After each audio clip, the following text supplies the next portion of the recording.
my name is Tanya Andricks, and I'm from Crossing Healthcare. And at Crossing Healthcare, our job is to make sure we understand all of the healthcare needs of our community. That includes mental health and mental well-being. So today, you're joining us for a podcast as we discuss mental wellness. I'm joined today by two wonderful guests, Charmaine Robertson, a licensed clinical social worker here at Crossing Healthcare, and Dr. Dana Ray, a family practice physician who also works here at Crossing Healthcare. Thanks for joining me, guys. Thanks for having us. Thank you. Today we're going to talk about substance use disorder. And as you know, at Crossing Healthcare, we take care of patients and treat patients every day with mental health issues and also with substance use disorder. But now we're in a time that's very difficult. We are finding that because of this pandemic and because we're headed into the winter, more and more people are facing serious issues with depression. And we're also seeing the incidence or the rate of substance use disorder increase. And so today what we thought we'd talk about is, what is substance use disorder first and foremost? And how do you know when increased alcohol consumption, because you might be working from home, or a little increased stress is problematic, or just maybe a little bit of a lifestyle change? And so I'd like to dive right in if you guys are ready. So Dr. Ray, I'd like to start with you. Can you spend a little time explaining to us what is substance abuse, first and foremost? And so when we talk about substance abuse or substance use disorder, because one of the things that's sort of happened with this whole change in how we address this problem is making sure that we're not using stigmatizing language. And I will let Charmaine delve in a little bit more with that. But so when we're looking at substance use disorder or substance use, there's some individuals who will use a substance who don't necessarily have a use disorder.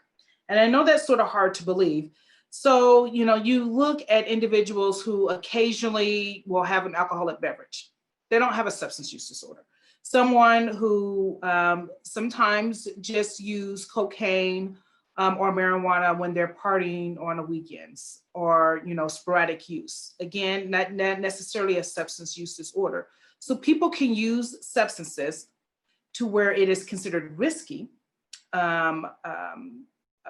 hence, alcohol or marijuana or cocaine, or to where it may be risky use, but not necessarily a use disorder. Use disorder is when it affects your life negatively. So you can't go to work because of it, or it impacts your social relationships. You find yourself really thinking about using that substance. You're having cravings about it. And you find yourself using more and more, even though you don't even desire to use it. The things that you used to do for fun or for enjoyment, you're not doing those things anymore because you're thinking about using that substance. Basically, in a nutshell, it really starts to impact your life. And you're not you're not fulfilling your obligations. When you do suddenly stop using that substance, you might go through withdrawal symptoms. That's, again, another sign of a substance use disorder. Or you use in spite of the physical or psychological harm that it's having on your body, and you continue to use even though you know it's harmful. Those are some tall tale signs of a use disorder. So help me understand, what are we seeing? And Charmaine, maybe I'll ping this question to you. Because we, since March, have collectively in our world faced this pandemic, life has been heavy. We've seen social unrest, we've seen race relation issues, we've seen political unrest, we've seen isolation because of the pandemic. All of these things, impact us all in varying degrees, but everyone's collective mental health, I think, has been challenged. How has that impacted what we're seeing and what we know is happening across the country as it relates to substance use or substance abuse? Yeah, no, I think that's a great question. Significantly and increasingly more as folks struggle with their own mental health issues and then just life happening all at the same time. We don't like discomfort, right, as human beings, so we search for a sense of escape. And this is just, pain is left, okay, we're gonna go right. I mean, inevitably, that's sort of the way it is. And so, you know, we've talked about self-medication in the past, but that's usually a part of the root of where that stems from, is this sense of escaping the pain. We also see that mirrored with folks who experience thoughts of suicidal ideation. Usually there's a collective feeling of there's some sort of pain and I want to avoid it. I want to numb it. I want to escape from it. And this is how I've sort of resolved that this is the only way that I can do so. And so I think, as you noted, you know, given the pandemic that we're still in the midst of a pandemic, and life still happening, bills still needing to be paid, folks still needing to go to work, raising children. You know, the world doesn't stop for one thing to happen and then the next thing. That would be fair. And we know that that's not usually consistent with life for everyone. And so oftentimes we're seeing folks starting to turn to substances, maybe even for the first time in life. Maybe it was more recreational at one point, and it sort of transitioned to more frequent use. Consuming alcohol every weekend versus some weekends, or every night after work, to sort of take the edge off. And us sort of shifting to normalizing, you know, in our culture, we've sort of normalized some of those behaviors as well, versus a person consuming a drink because they wanted to consume a drink. There has to be a reason now associated. I've had a hard week and now I'm going to do it. And so I think we have to be mindful of those things because it is a very slippery slope.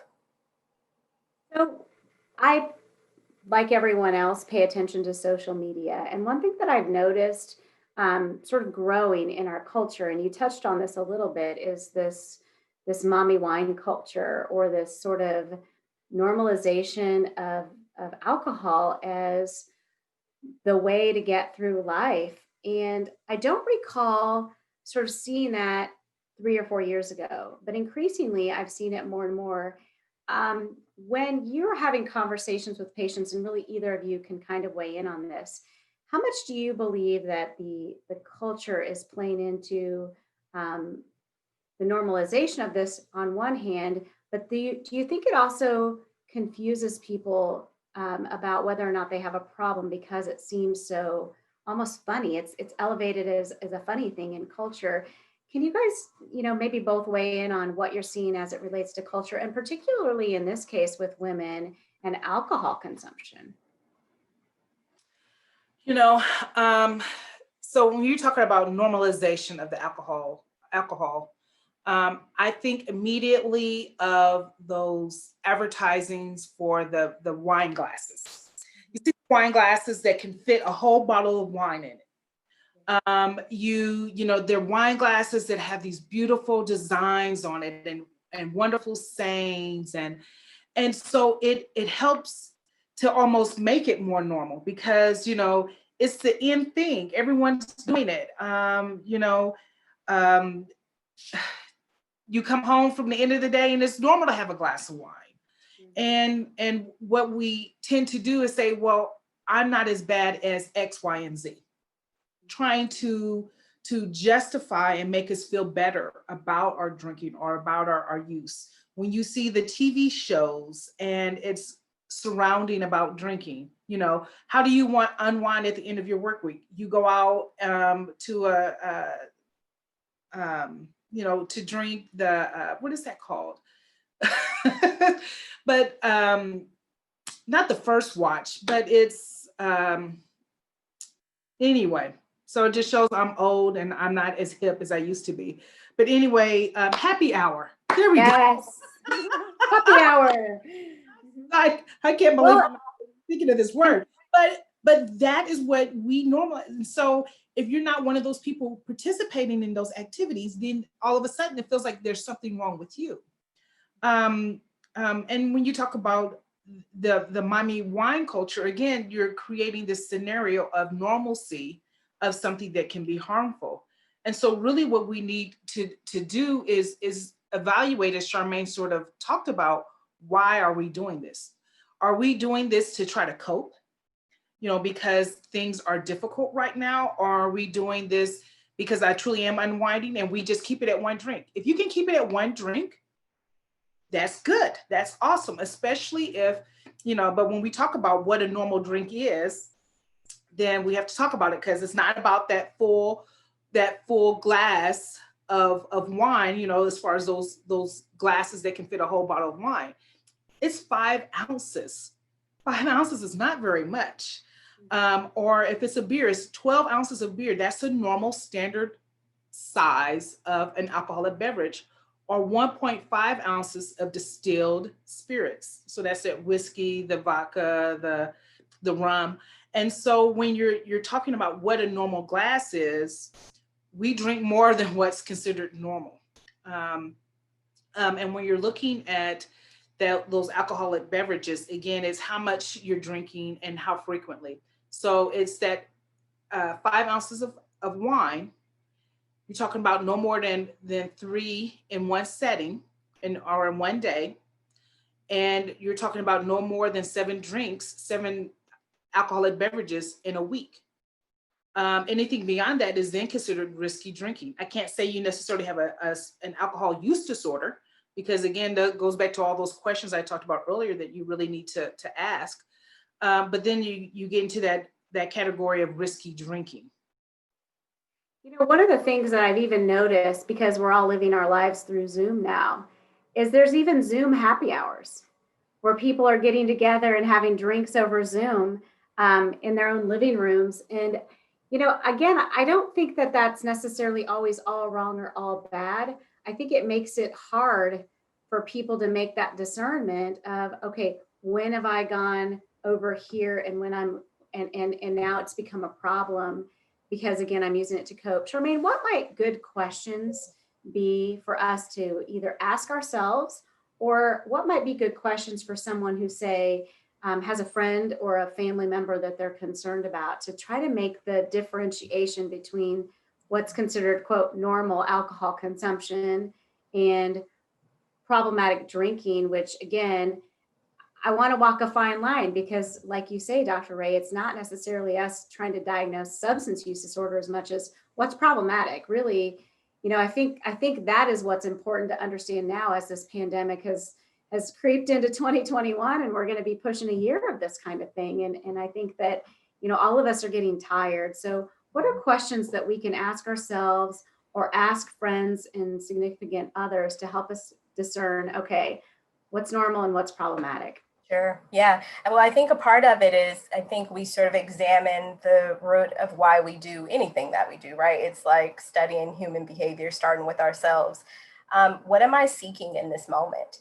Am I seeking connection? Am I seeking isolation?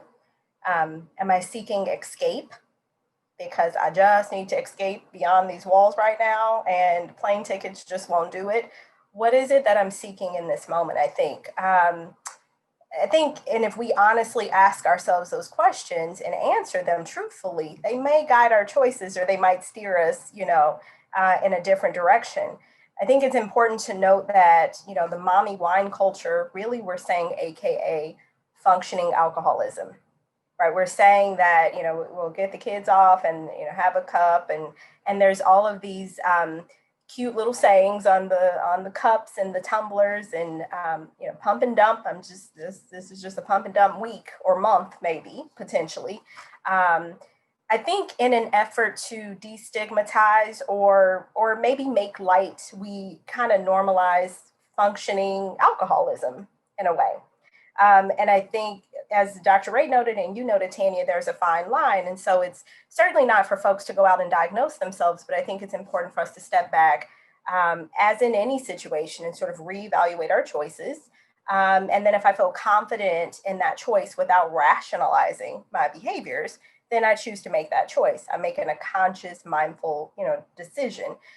If I am finding myself sort of rationalizing my behaviors in those choices, well, I did it and it was only this, and it was after the kids left, so they didn't see it and they didn't know, and it's been a week. Maybe that's a little bit of a pink flag, or a little flag that we pause and say, maybe I need to sort of reevaluate why I'm doing what I'm doing. There has been a shift. There was sort of brief studies that I looked up, and according to a 2017 study, it says downing 4 more drinks a day for women a day, and then exceeding that amount weekly is up by about 58%, and that was from 2017.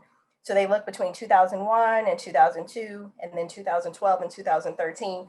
So we're going in the opposite direction. We're sort of increasing, and certainly that means we sort of have to take a step back and reevaluate. No, Dr. Ray, you go ahead. I'm sorry, Charmaine. No, I think I was going to just add one small thing, are, sort of the implications for not only ourselves, but our surroundings. And so what are the implications for our children, or your work, or your spouse, or your health, or your feelings of self-worth, right? And so I'm reminded of the ACEs, and how one of the questions is, did anyone in your household during the first 18 years of your life, did anyone in your household often drink too much, or was quote unquote alcoholic, or use street drugs? It's important to know what are the messages, and I would add not just for mommies, but for daddies too, and for all of us. But what are the messages that we're sending, our household members as well? It's important to note.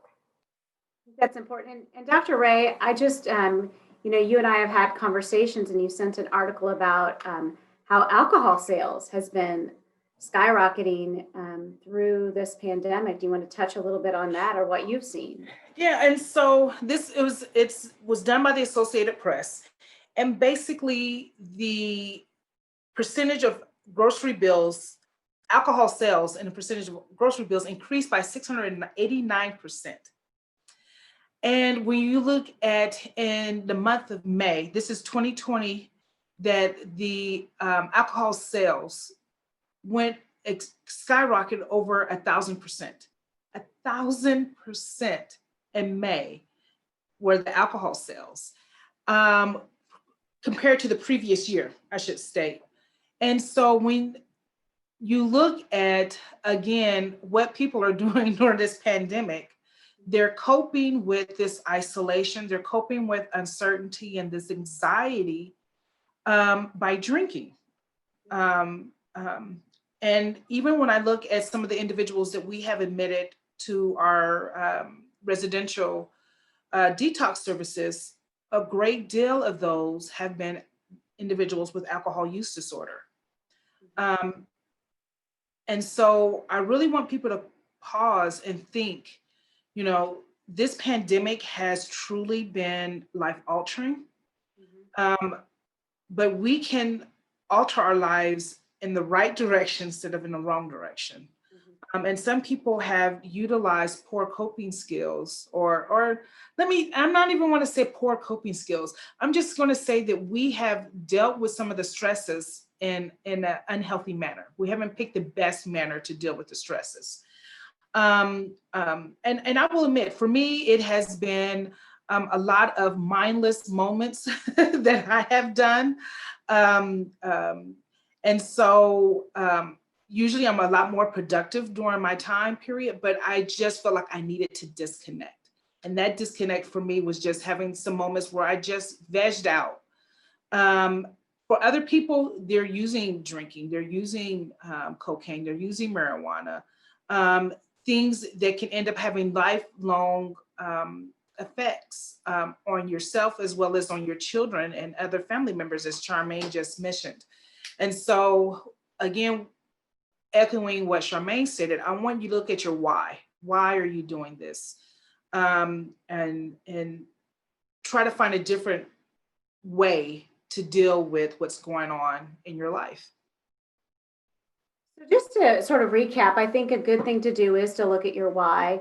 And Dr. Ray, you mentioned, to know how much alcohol truly is defined as problematic drinking.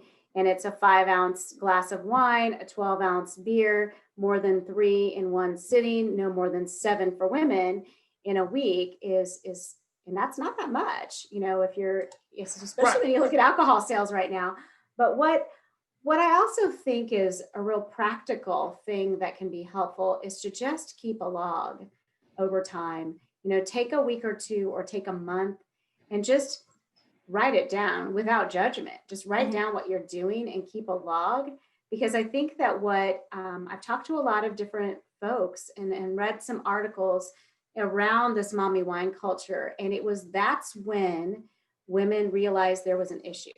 And so when I realized that I was buying 2 bottles of wine every time I went to the store each week, or when I realized that I wrote it down for 2 weeks and I didn't realize how much I was drinking. And I've heard that echoed from people. Do you think that just keeping track, journaling, maybe journaling when you drink, what you're feeling, what your reasons were, and then just tracking the amounts, just without judgment to yourself, do you think that that would be a helpful way for people to discern whether or not, first of all, this is sort of migrated from one type of drinking to another type of drinking? Do you think that that's a fair way to do that? I just want it to be practical. So what would help?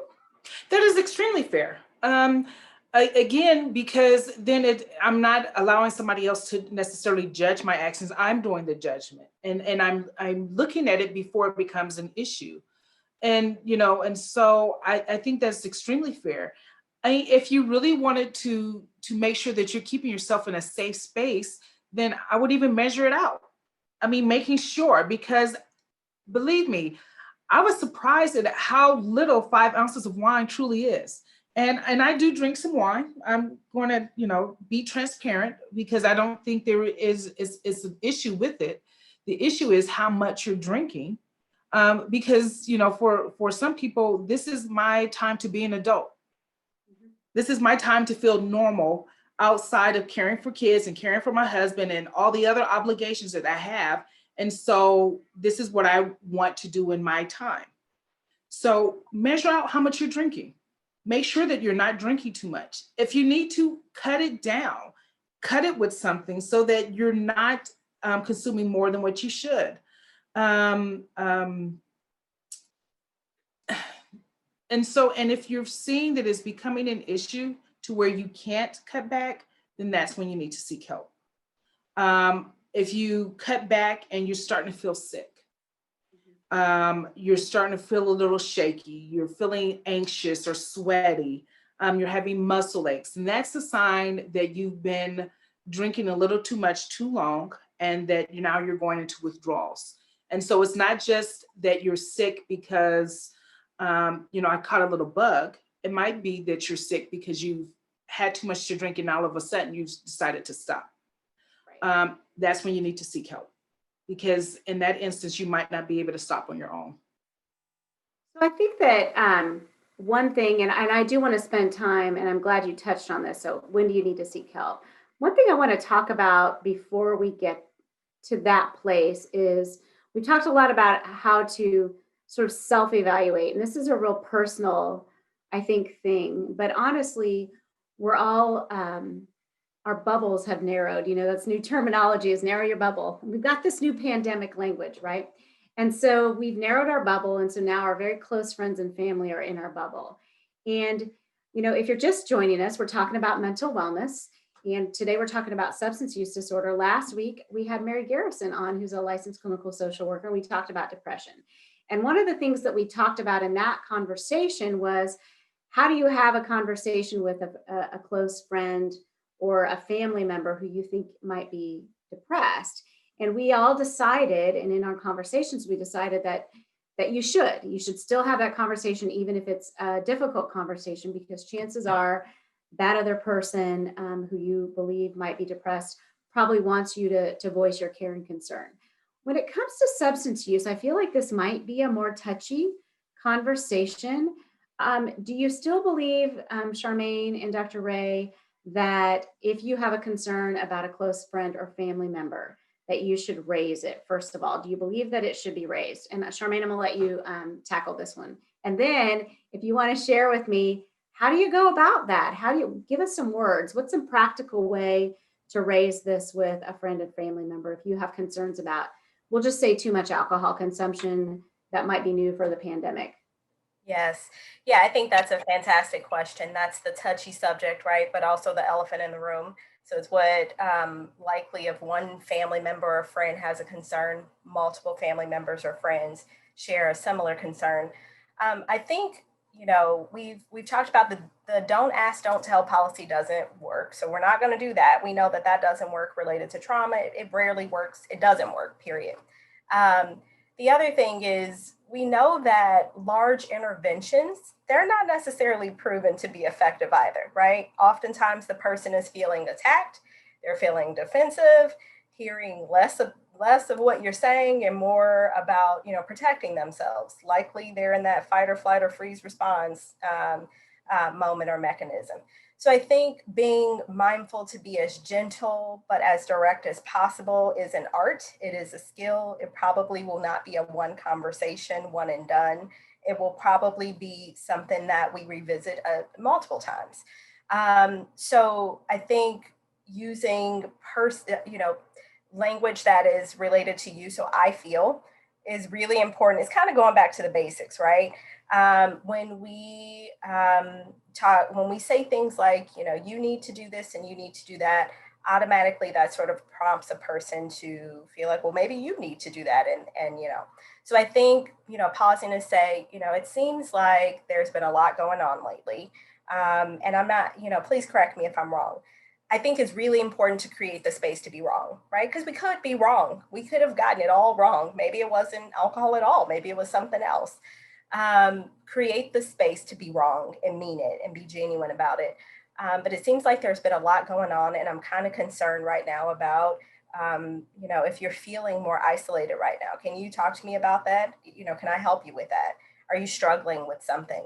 I think it's important to allow the person to fill in the blank for themselves, at least initially, because we get it wrong. We just do. And I think it keeps us out of the judgment zone. As you were talking earlier, Tanya, about the logs, I think that is a fantastic idea, logging. The only thing I was going to add is if we are logging ourselves, make sure we stay out of the shame zone, because shame is like the best friend of, not really, but we think it's the best friend of accountability, right? And it's really not. Holding ourselves accountable does not mean that we need to shame ourselves. It's actually mindfulness, right? So we're taking a step back and we're saying, okay, this is some of my patterns, much like we would do if we're looking at our budget, right? And so I think if we normalized it like that, we step out of the shame zone and we step more into the proactive zone, and we say, okay, so I'm having a couple more drinks than I intended to a week. This is what I need to do about that. I'm going to plan to not drink on this day, and this day, like make it very tangible. But again, if a family member is having this conversation, you might have to go into transitioning to the language of alcohol. But I think when you're starting off, you want to be kind of gentle. It goes back to that whole trauma informed cultural shift, from what is wrong with you to what is happening to you. It's creating a safe space for the person to be able to process, because what we know is this is a residual effect of something else, right? Again, going back to our why. Is it because I'm seeking connection, or I'm seeking escape, and I'm trying to connect with who, and I'm trying to escape from what? I'm running from something, or I'm running to something. And for someone to pause to care enough to say, hey, I'm here, can we talk about it, might lead to having that discussion as well. That's great. That's great suggestions. Dr. Ray, anything you'd like to add as it relates to having the conversation with someone? That's a tough conversation to have. No, I mean, Charmaine did an excellent job. I'm not going to piggyback on what she said. She did it great. Yeah. She does it for a living. She's good at it. But I think basically is making sure you have that conversation and have it out of a spirit of love. I mean, if I want to make a nice bow on what she just stated, talk to the person out of love, not out of accusation, not out of pointing blame or anything like that, but just talking to them out of love. And if you do that, then hopefully you'll get a genuine response back, and really prompt that person to do something different. I appreciate that. So really, if I want to just sum up where we've gotten right now, this pandemic has happened. We know based on the data that people are drinking more than ever before because alcohol sales are showing us that. We know from a quick browse through social media that the culture is supporting this, especially amongst women and especially with alcohol. So we know all of this. So this is sort of our environment. We know this to be true. So we know that ourselves or people in our circle are likely drinking more. And it's probably for many shifting from normal drinking to problematic drinking. So we know all these things. So we know it's time to at least self-evaluate or have gentle conversations with others. And what I hear you saying is avoid shame. So let's not shame ourselves. Let's just keep a log like we'd log anything else that we were doing. And I love the comparison of budget. I thought that was a really good idea. It's a lot the same if you've ever tried to cut back on soda or cut back on sugar or anything like that. For me, logging helps those kinds of things. And I also hear you say exactly what Mary Garrison said last week. Don't avoid the conversation, have it out of love. And I think that this information thus far, I think, can be so helpful. I'd like to shift gears in the conversation though, and start talking about, okay, so if we know we have a problem, what do we do? And it sounds like there's a little, I'm sure there's a little technical conversation we need to have here because, you know, anytime you get into medical care, there's always the decision trees. But Dr. Ray, I want to start with you. So if we've had these conversations or we've done some self-analysis and we've decided that maybe we do have some problematic drinking patterns, where do you start? How do you know when you can sort of handle it yourself or you need to get help? Okay.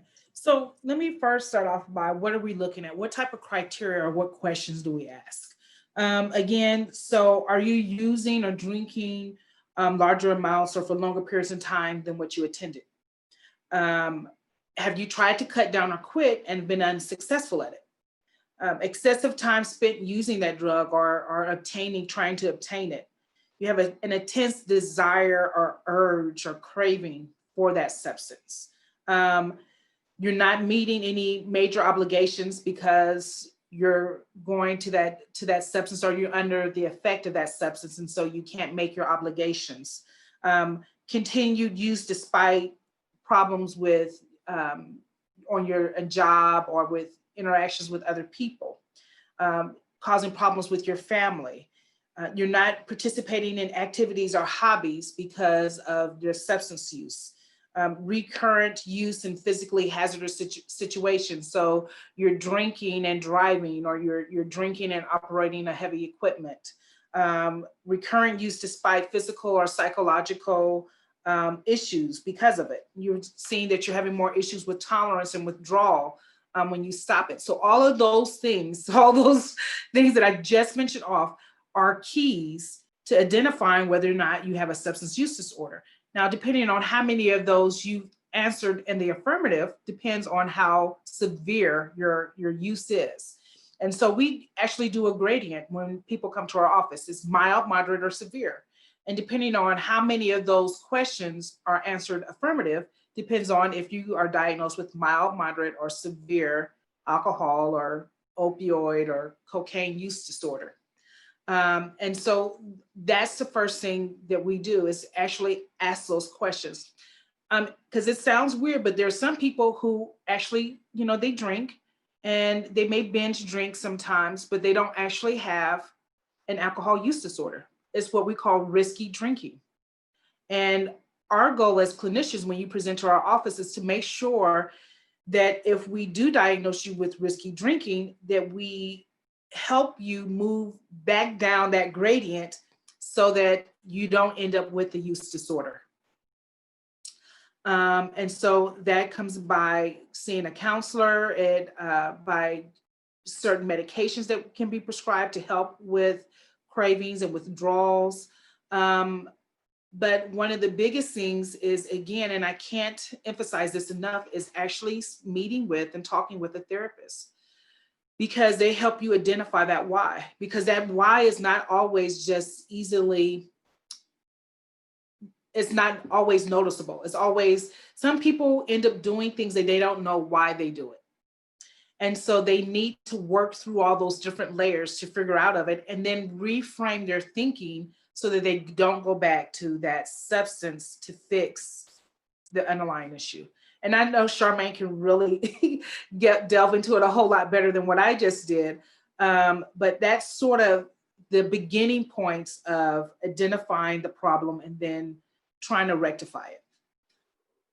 I think that risky drinking is really a good place for us to start. And it sounds like, just like with mild depression, when we talked about that, risky drinking is something that you can start with a therapist. So, Charmaine, if somebody comes to you and they're in that mild category, say they never really had a problem before, but this pandemic's been something, right? And so they've been one of those people where there has to be a lot of people. If we've seen alcohol sales jump this far, we've probably seen a lot of people shift from no problems with alcohol consumption at all to maybe moving into that risky drinking category, right? So we'll start there.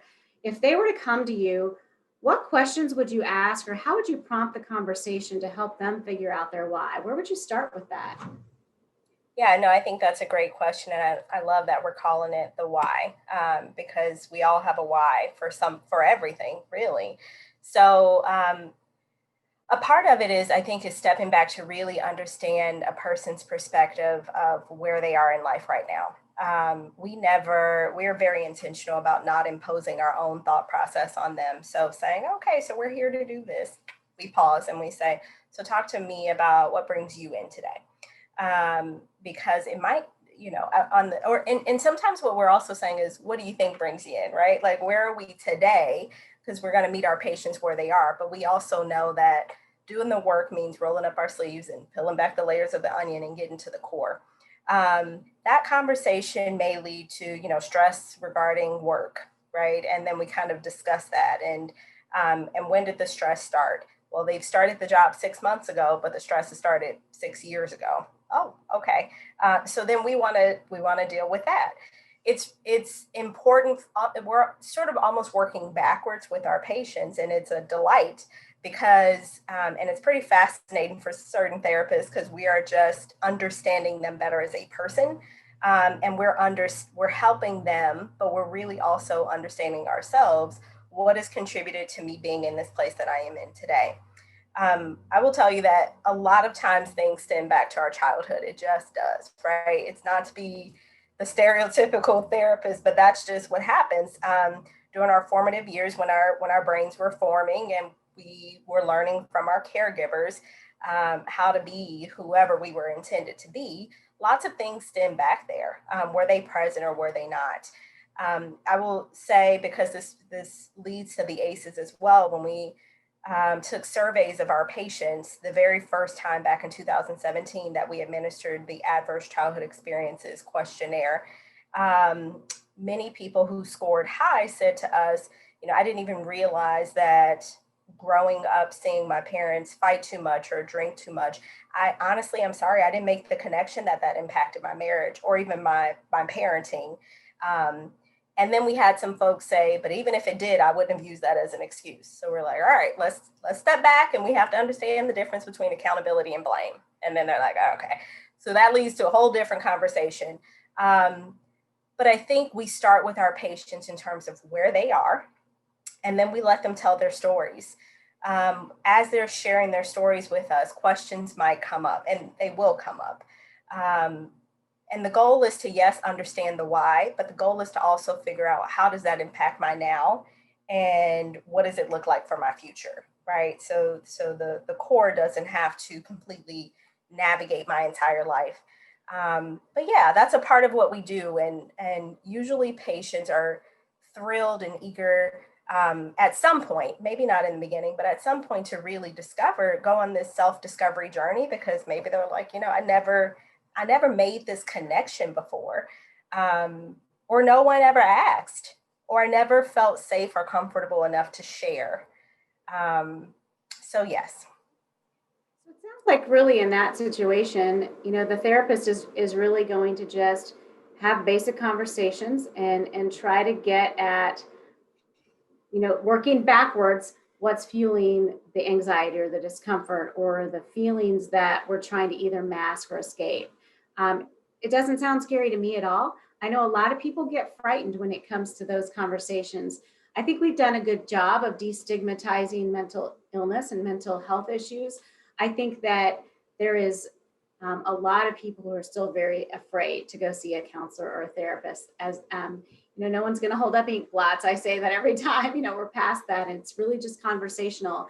And a good therapist leads allows the patient to lead the conversation, so I think that it's painless. And so what I hear you both saying is, if during this pandemic you found yourself or a friend or family member shifting, which we know has happened a lot, a good place to start is therapy, and a good place to start with that is your family doctor. Wouldn't you say that's the best place to start, Dr. Ray? So if you believe that you've done this log and you've done some self-examination, you think you need to see a therapist, what's the best thing to say to your family doctor? Because really in our community, the best place to start really is with your family doctor to get linked to a therapist, because there's not a lot of resources out in the community, and understanding which therapist might be a best fit, I think most of the physicians in our community can help. So what do you think the best thing a patient can do when they come in, make an appointment? What happens in that family practice appointment? And so hopefully some of the doctor's offices are doing screening. I know at our doctor's office, when you present, at least, on a regular basis, you're being screened to see if there's any risky behaviors that's going on. So you're asked about your alcohol use or other illicit drug use and tobacco use. If not, then just bring it to your doctor and say, hey, I've noticed that I've been, needing to drink, a couple of glasses of wine each night in order to unwind. And I'm starting to get worried about it. And I really want some assistance with this. And prayerfully, the response will be, let me get you, tied in with someone who can help. If you are afraid to go that route where you can, to talk to your provider, then one of the things that this pandemic has done is it's highlighted a lot of different platforms to utilize for counseling. And so there's a lot of online platforms that are available. And I'm not going to start naming names because I don't want to end up highlighting one company over another one, but you can Google a licensed therapist, and you can actually put in comments for online or remote sessions versus in-person sessions. The other thing that this pandemic has highlighted with the need for therapists is that we have not put a whole lot of resources into mental health. That includes therapists as well as with psychiatrists and psychologists. And so we have created a bottleneck. There are so many people that are now seeking services that it is difficult for some people to get those services in a timely fashion. And so, again, if you can't find those resources through your primary care doctor, then please try to Google, and you can. And I'm going to defer to Charmaine, but there are some good therapists and some bad therapists. And she's going to give you some keys to try to figure out which therapists are good and which therapists are bad. But I don't want you to feel like that you just have to go with the first person you talk to. Interview that person, see what their philosophy is as far as those therapy sessions, and sort of what platform they use to sort of help you through that process, because it's all very different. And every therapist is not created equal. So I'm going to defer some of that to Charmaine. Charmaine, do you want to talk a little bit about resources and how to pick this therapist? Because again, family practice is a great place to start, but if you don't, if you hit a dead end and you still want to address some risky drinking, what's next? What resources are out there, or where would you send people? Yes, yeah. I think especially if you are coming through our clinic, I'll just talk about Crossing for a second. Our medical providers and our behavioral health team, we're a living, breathing integration here. And so your medical provider may recommend one therapist or counselor over the other, and I would trust your provider. You then have the opportunity, as Dr. Ray noted, to sort of interview your therapist, but definitely meet with your assigned behavioral health provider, and then really, kind of decide, can I see myself sitting down and having a conversation with this person? One of the things that I always caution about is, sometimes people are like, okay, and I'm done and I want a new counselor or I want a new therapist. And I usually, I want to understand the why. right? Is it because they're challenging me and I don't have time for this?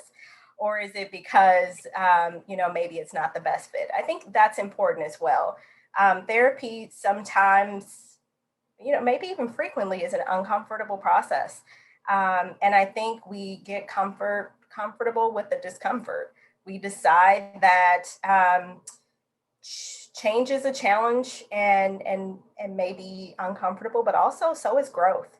And as we grow, we will experience growing pains, but it doesn't mean that the process is not working. And so I usually like to try to understand a little bit better. There are some personal things that I think we can do as well. And I think when we go back to looking at resilience, we look at what those protective factors are. So we never want to underestimate the good old fashioned things that just work, such as sleep, making sure we're getting enough sleep, healthy or balanced eating, or nutrition, having some sort of physical movement or some sort of exercise, practicing mindfulness. Elizabeth Gilbert, she's the author of Eat, Pray, Love. And she says, one sure way to suffer is to imagine the future. So if you want to suffer, just stay in the future, stay 20 steps ahead.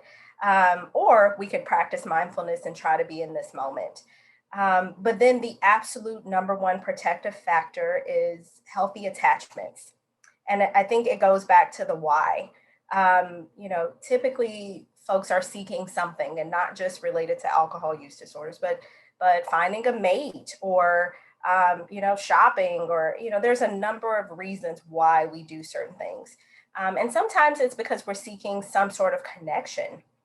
And so I think it's important to go back to having at least one healthy attachment in our lives. It balances us. This is what we kind of know from the research as well. It could be a familial love or a spousal love or what have you, but there just needs to be someone that if I am going through something, I can reach out to a support. For some of us, those are organic supports, and that's fantastic. And for others, it's not so organic, right? Maybe my family's toxic, and to reach out is just going to create more stress for me. So I'm not doing that. And I've set a boundary. Okay, fair enough. So if you work for, your employer, I am a cheerleader for EAP or Employee Assistance Program. See if that's something that's offered to you, something that your employer pays for, and you can be a benefit of that. The other thing is SAMHSA is our Substance Abuse and Mental Health Administration. That's our sort of our governing body. SAMHSA's contact number is 1-800-622-4357. That's a 24/7 resource. And SAMHSA is kind of like a hub as well that can sort of connect us with other resources as well. There's crisis text line 741-741. So we have evolved so much that there's various ways to seek connection, healthy ways to seek connection, and or have an outlet of someone to process with. So yeah, I would encourage us to find or seek resources that might be beneficial to us. So we've talked, I love how this conversation has evolved, and we've talked a lot about how do you know if you've got a problem. We've talked about risky drinking, and I think the majority of the people that are going to listen to us talk today have probably transitioned from non-problematic drinking to maybe some more risky drinking, because that's sort of the progression. One thing we haven't talked about is medication. And I think that this is something that I don't think everyone realizes, is that there are medications available to help people who have shifted into risky drinking. And I wonder, Dr. Ray, if you could talk a little bit about what those medications are, how they work, so that people understand that, we have evolved in our way we treat alcohol use disorder, or just even risky drinking. You want to talk about that a little bit, Dr. Ray, and just share what we know? Yes. And so, typically when people were receiving treatment for substance use disorder, it would just be a therapist. But now if you actually are in the point to where you have a substance use disorder, we have medications that can help. And so when we're talking about alcohol, there's a few different medications that we can prescribe. The one that people always talk about and always remember is disulfiram, which is the one that makes you sick. Is that the medication that's going to make me sick? That's the one thing that the question that people have. And basically it's an aversive treatment to where you get sick when you drink, when you're taking it. And so therefore you don't want to feel sick and you'll stop taking it and you'll stop drinking is the whole premise behind it. Honestly, I don't use that very often. I don't like to use it because it doesn't really work very well. And also I don't want my patients to be sick like that because it actually lingers in your body longer than when you stop it. So say you stop it today, it's still in your body up till 2 weeks later. And so, and it can be quite dangerous actually. So that's one medication, disulfiram. The other medication is called a camprosate. It is a pill that you take 2 tablets 3 times a day, to decrease your cravings to drinking. They don't know exactly how it works, and I'm not going to get all into the GABA and all this other stuff, but it works in a little different mechanism that it doesn't make you sick. It just takes away those cravings. And that has been proven to be effective in some people in at least cutting back on their drinking, and for some people, stopping. And then there are another medication is called naltrexone, and it comes in 2 formulations, an oral as well as an injection, IM injection. And it helps again to take away those cravings to drink. And it does it by blocking the opioid receptor so that you don't have that reward with drinking. Again, it doesn't make you sick, but it helps take away that craving. And for some people, that is enough to set them up to where they can have success long-term. Now, like I said, there's 2 versions of it. There's an oral, a tablet, and then there's the injection. The orals, typically we only do for a very short time period, just to make sure you don't have any issues or side effects with it. And if you're really, truly dedicated to taking that tablet every day, that is a good place to be. For some people who realize that all I have to do is stop taking the pill and I can go back to drinking, the injection is the best thing.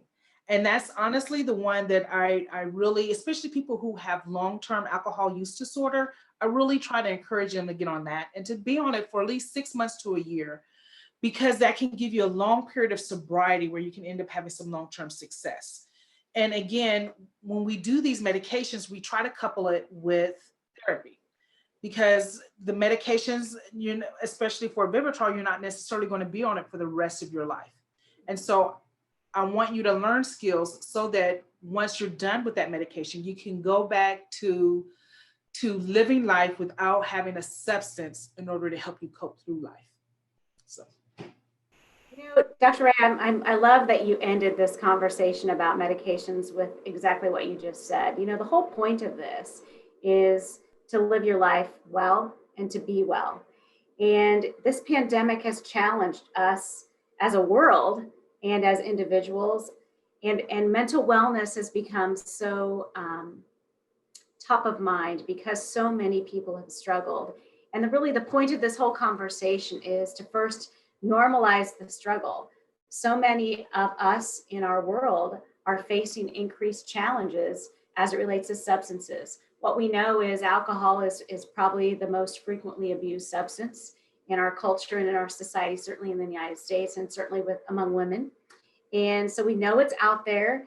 And I'm so grateful that we could have this conversation so that we can identify, okay, what's normal alcohol consumption, what's risky drinking, and then what do I do about it? And I've really enjoyed the conversation, and I'm so grateful that you ended the discussion on medications, because medication is like sort of that, I don't know, it seems like a little bit more of a bigger deal for treatment.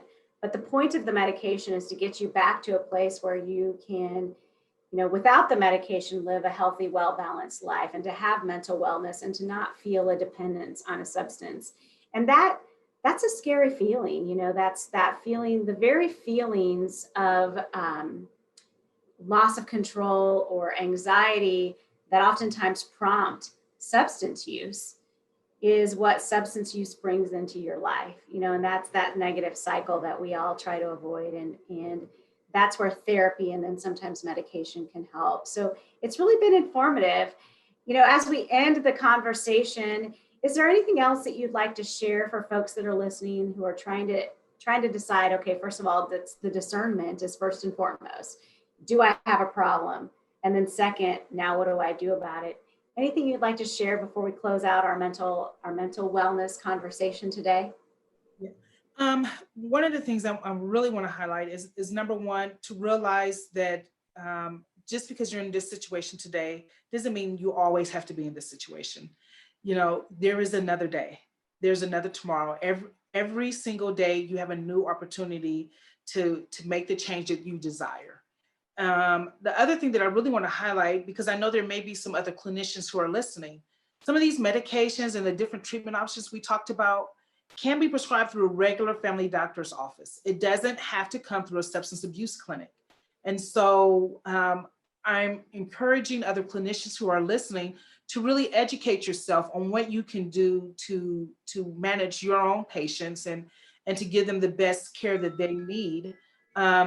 Because that's our job as a family physician, is to identify the problem. Again, as Charmaine stated, the don't ask, don't tell philosophy doesn't work.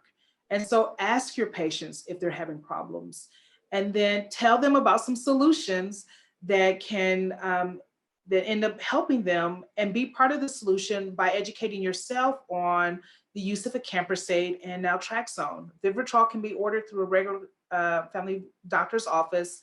And so we can be part of the solution and not just continuing the don't ask, don't tell philosophy. Exactly. Charmaine, any final closing comments to those who might be listening to our conversation today and might hear something that they can relate to? Sure. Yeah, I think that especially for at the top of the year, usually that's kind of a reset button for us, right? And I think maybe now is the time that sort of requires us to reevaluate anything that alters us from being totally and fully present and able to sort of function. Anything that, serves more as an escape. We have to step back and evaluate, is this healthy or not? And some things the answer might be yes. A vacation sometimes might be like, yes and amen, I need this, And then there's other things where we have to step back and say, I don't know if this is so healthy. Now's the time to sort of push that reset button, pause, reset. I'm going to intentionally make different decisions. I really love the self-accountability piece of the log. I think that's something tangible that we can do and sort of jot it down. Putting words to paper or ink to paper kind of makes it real. So I think that, that's a phenomenal next step. And then it's really, really, really staying out of the shame zone. And I think when we step in that zone, remind yourself and then step back out. Because it's not saying we won't do it. Sure, we will. Then we have to be intentional about stepping back out of that place, because nothing good comes from shame. So that would be sort of my encouragement to our listeners.